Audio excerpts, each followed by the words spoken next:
Reels ರಾಜ ರಾಣಿಯರಿಗೆ shock ಕೊಟ್ಟ ಪೊಲೀಸರು.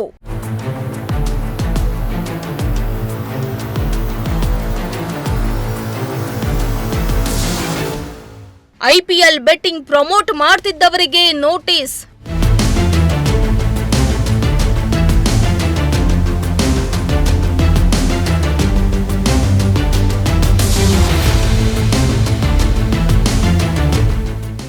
ಚುಟುಕು ಕ್ರಿಕೆಟ್ ಸಮರ.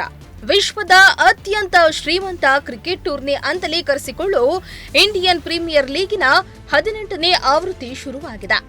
ಇದರಿಂದ ದಿನಕ್ಕೆ ಐಪಿಎಲ್ನ ಕಾವು ಹೆಚ್ಚಾಗ್ತಾ ಇದ್ದು, ಕ್ರಿಕೆಟ್ ಪ್ರೇಮಿಗಳು ಐಪಿಎಲ್ ಗುಂಗಿನಲ್ಲಿ ಮುಳುಗೋಗಿದ್ದಾರೆ.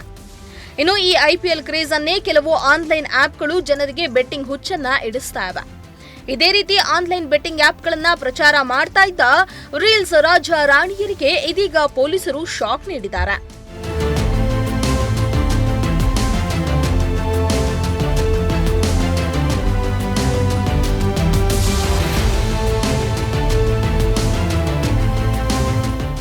ಹೌದು, ಬೆಟ್ಟಿಂಗ್ ಕೂಡ ಒಂದು ಜೂಜಾಟವಾಗಿದ್ದು, ಈ ಜೂಜಿನ ಮೋಜಿಗೆ ಬಿದ್ದು ಅದೆಷ್ಟೋ ಮಂದಿ ಹಣ ಆಸ್ತಿ ಮಾತ್ರವಲ್ಲ, ಕೊನೆಗೆ ಮನೆ ಮಠ ಎಲ್ಲವನ್ನ ಕಳೆದುಕೊಂಡು ಪ್ರಾಣಕ್ಕೂ ಸಂಚಕಾರ ತಂದುಕೊಳ್ತಾರೆ. ಇದೇ ಕಾರಣಕ್ಕೆ ಸದ್ಯ ನಮ್ಮ ದೇಶದಲ್ಲಿ ಇಂತಹ ಯಾವುದೇ ಬೆಟ್ಟಿಂಗಿಗೆ ಅನುಮತಿಯನ್ನ ಕೊಟ್ಟಿಲ್ಲ. ಆದರೂ ಕೂಡ ಕೆಲವು ಆನ್ಲೈನ್ ಆಪ್ಗಳ ಮೂಲಕ ಈ ಬೆಟ್ಟಿಂಗ್ ನಡೀತಲೇ ಇದೆ.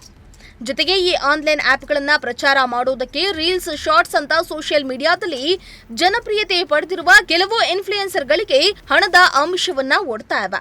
ಈ ಹಣದ ಆಸೆಗೆ ಬಿದ್ದ ಸೋಷಿಯಲ್ ಮೀಡಿಯಾ ಇನ್ಫ್ಲೂಯೆನ್ಸರ್ಗಳು ಆನ್ಲೈನ್ ಬೆಟ್ಟಿಂಗ್ ಆಪ್ಗಳನ್ನ ಪ್ರಮೋಟ್ ಮಾಡ್ತಾ ಇದ್ರು.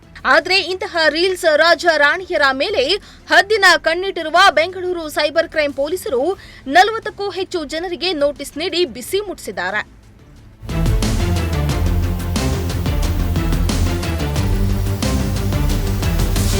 ಸಾಮಾಜಿಕ ಜಾಲತಾಣದಲ್ಲಿ ಖ್ಯಾತಿಯನ್ನ ಪಡೆದುಕೊಂಡಿರುವ ಜೊತೆಗೆ ಇಂತಹ ಬೆಟ್ಟಿಂಗ್ ಆಪ್ಗಳನ್ನ ಪ್ರಮೋಟ್ ಮಾಡ್ತಾ ಇರುವ ರೀಲ್ಸ್ ತಾರೆಯರಿಗೆ ಬೆಂಗಳೂರು ಸೈಬರ್ ಕ್ರೈಂ ಪೊಲೀಸರು ವಾರ್ನ್ ಮಾಡಿದ್ದಾರೆ. ಸೋನು ಗೌಡ, ವರುಣ್ ಆರಾಧ್ಯ, ಶಿಲ್ಪಗೌಡ, ದೀಪಗೌಡ ಸೇರಿದಂತೆ 40ಕ್ಕೂ ಹೆಚ್ಚು ಜನರಿಗೆ ನೋಟಿಸ್ ನೀಡಿದ್ದಾರೆ.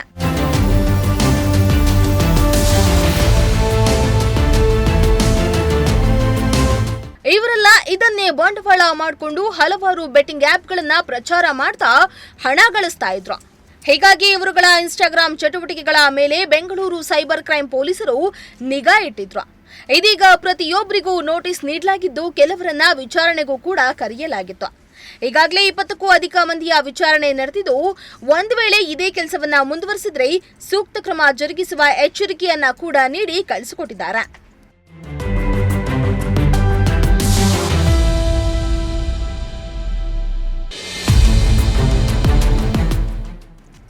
ಇನ್ನು ಇದು ಕೇವಲ ಕರ್ನಾಟಕಕ್ಕೆ ಸೀಮಿತವಾಗದೆ ತೆಲಂಗಾಣದಲ್ಲಿ ಈ ರೀತಿ ಪ್ರಚಾರ ಮಾಡ್ತಾ ಇದ್ದ ನಟ ವಿಜಯ್ ದೇವರಕೊಂಡ, ರಾಣಾ ದಗ್ಗುಬಾಟಿ, ಪ್ರಕಾಶ್ ರಾಜ್, ನಟಿ ಶೋಭಾ ಶೆಟ್ಟಿ ಸೇರಿದಂತೆ ಸುಮಾರು 25ಕ್ಕೂ ಹೆಚ್ಚು ಕಲಾವಿದರ ವಿರುದ್ಧವೂ ಪೊಲೀಸರು ಪ್ರಕರಣವನ್ನ ದಾಖಲಿಸಿಕೊಂಡಿದ್ದು, ಯಾವುದೇ ಕಾರಣಕ್ಕೂ ಇನ್ಮುಂದೆ ಬೆಟ್ಟಿಂಗ್ ಆಪ್ ಪ್ರಚಾರ ಮಾಡದಂತೆ ನೋಟಿಸ್ ನೀಡಿದ್ದಾರೆ. ಒಟ್ನಲ್ಲಿ ಹಣದ ಆಸೆಗೆ ಬಿದ್ದು ಬೆಟ್ಟಿಂಗ್ ಅನ್ನ ಪ್ರಚಾರ ಮಾಡ್ತಿದ್ದವರಿಗೆ ಪೊಲೀಸರು ಸರಿಯಾಗಿಯೇ ಬಿಸಿ ಮುಟ್ಟಿಸಿದ್ದು, ಇನ್ಮೇಲಾದ್ರೂ ಇವರೆಲ್ಲ ಬುದ್ಧಿ ಕಲಿತಾರ ಅನ್ನೋದನ್ನ ಕಾದು ನೋಡಬೇಕಾಗಿದೆ.